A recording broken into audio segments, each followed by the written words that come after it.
Brahim Boubaker, physiothérapeute à Aspetar, bonjour. Bonjour Raja. Qu'est-ce qu'une entorse de cheville? Donc, une entorse de cheville, c'est un étirement plus ou moins important d'un ou de plusieurs ligaments de l'articulation de cheville suite à un traumatisme. Est-ce que c'est une blessure qui arrive couramment? Est-ce que cette blessure est fréquente? Effectivement, c'est une des blessures les plus fréquentes et ça fait très mal. Généralement, c'est bénin, mais ça fait très mal. Quels sont les différents types d'entorses? Donc, généralement, il y a trois majeurs types d'entorse. On parle d'entorse externe de la cheville qui se fait en inversion du pied sur une rotation externe de la jambe. Une entorse interne se fait par le mécanisme inverse. Et puis, il y a une entorse de la partie antérieure de la cheville. Mais généralement, l'entorse la plus fréquente est l'entorse externe. Dans quelle mesure l'entorse est-elle grave? L'entorse de cheville peut aller d'une simple foulure, très banale, jusqu'à une entorse très grave, qui peut vous arrêter jusqu'à 3 mois de votre activité sportive. D'accord. Pourquoi a-t-on une entorse? Donc, à vrai dire, il y a plusieurs facteurs qui peuvent contribuer à avoir une entorse. Ça peut être le mécanisme généralement, mais aussi il y a la surcharge pondérale qui peut favoriser l'entorse. Il y a la pratique sportive sans échauffement.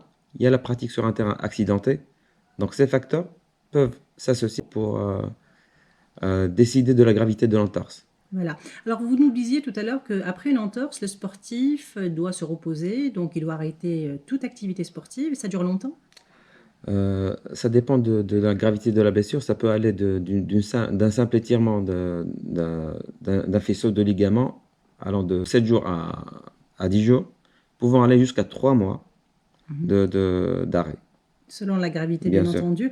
Alors, quand on a une entorse, on ne peut pas éviter d'avoir des œdèmes. exactement. Alors, il y a des œdèmes d'entorse et des œdèmes de rétention d'eau. Alors, comment plutôt peut-on faire la différence? Donc, quand on parle d'œdème ou de lymphœdème pour la rétention d'eau, généralement, ça arrive sans aucun traumatisme. Donc, du jour au lendemain, on s'aperçoit qu'on commence à avoir une enflure au niveau du pied et de la jambe. Alors que pour l'entorse de cheville, il y a un mécanisme qui se fait, un traumatisme qu'on peut pas passer. Donc, ça, c'est de un. De deux, on a un test qu'on appelle le test, le signe de Godet. On fait une légère pression sur la peau où il y a l'enflure.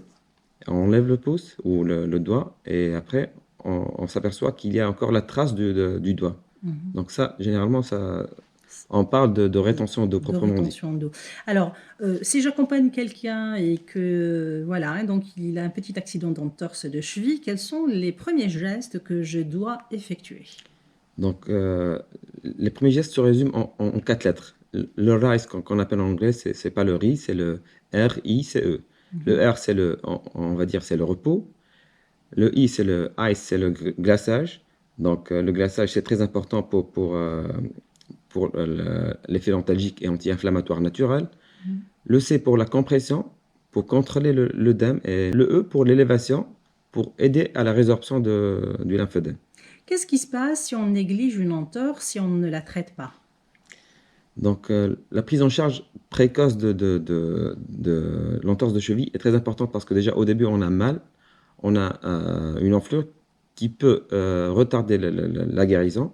Ça, c'est dans les premières étapes. Après, la douleur peut provoquer un changement au niveau du corps, on va dire du positionnement du corps. Donc, on va créer des désordres qui peuvent faire mal ailleurs.